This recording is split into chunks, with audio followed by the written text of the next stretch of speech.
Developed, created, and owned by James PoeArtistry Productions. The Sage Relaxing Sips, number 13B. The meal that we enjoyed was just wonderful. Seafood happens to be our favorite, from lobster to shrimp scampi, and even trying those delicacies that some persons say they wouldn't touch in a million years. I'm not going to tell you what some of those delicacies were. Okay, I'll tell you one of them. Squid. Squid. Now, with that being said, there were others too, but I'm just going to let you know with squid. We joked back and forth, joshing one another, and I even had to pull a quick one on him as he was talking about the dessert menu now. I told him, I noticed, when we're just going Dutch, you don't eat as much as when I say I'm treating. And he replied, you got to take it while you can get it. And so I certainly didn't mind because he deserved it. Along with our meal, though, I have to say the conversation was just as fulfilling, just as getting to the nitty-gritty of the matter, having his input on certain things that I picked up from courses in school. And one thing about these sages and the older ones alike, it's amazing we can learn so many technical terms to this and that. And when we explain it to them, or we first state it, the comment that may come out their mouth is, who? What you talking about? I'll give you an example of this. The conversation, as you know, we talk about science fiction. And earlier in some of these conversations that I've already shared with you, how he would even call the comic books or the superhero books funny pages, even though I was very much serious about that reading and what those stories did for me, you see. But all the same, science fiction. Yet, science fiction is also based in reality in a lot of ways. Remember, some of the technology that we have today, if not all of it, if persons were to actually have it or it was shown back thousands of years ago, how would they view it? How would they view you?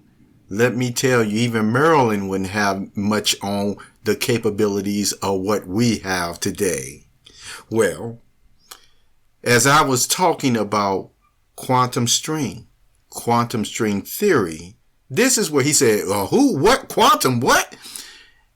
Explain further he wanted me to do. So I explained in, a long-winded way, which I won't do it here now, is that it's like having a connection of light, if you will.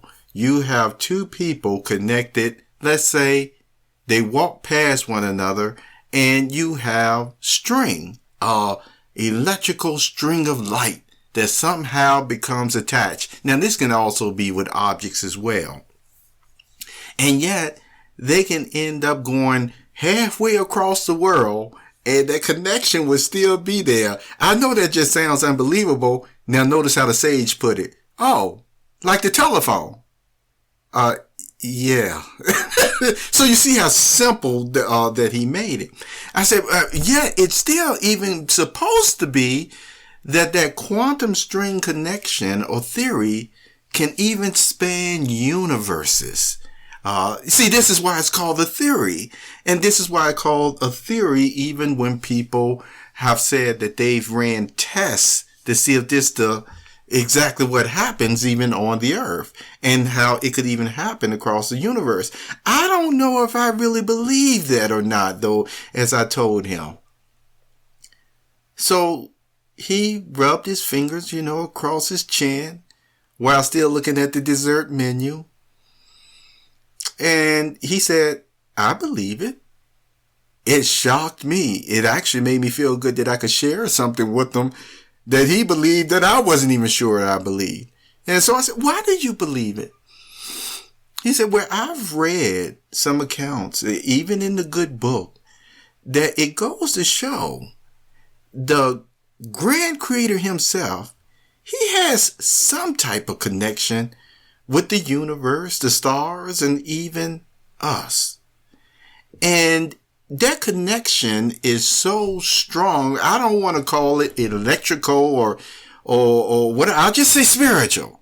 But the connection is so strong that the conversation you and I are having right now, he hears it instantly.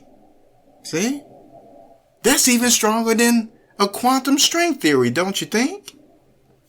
And then when it talks about going across universes, now we don't know exactly what dimension heaven is. We just know it's spiritual. It's somewhere here and there, everywhere, but it is a different dimension. But yet God still supposedly, according to the good book, even has a place within that dimension that he never leaves.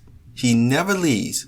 But he uses what they call his Holy Spirit of connection, going all throughout the universe, and is connected to people and all things that he still knows instantly when they're calling on him. That was something for me to think about further.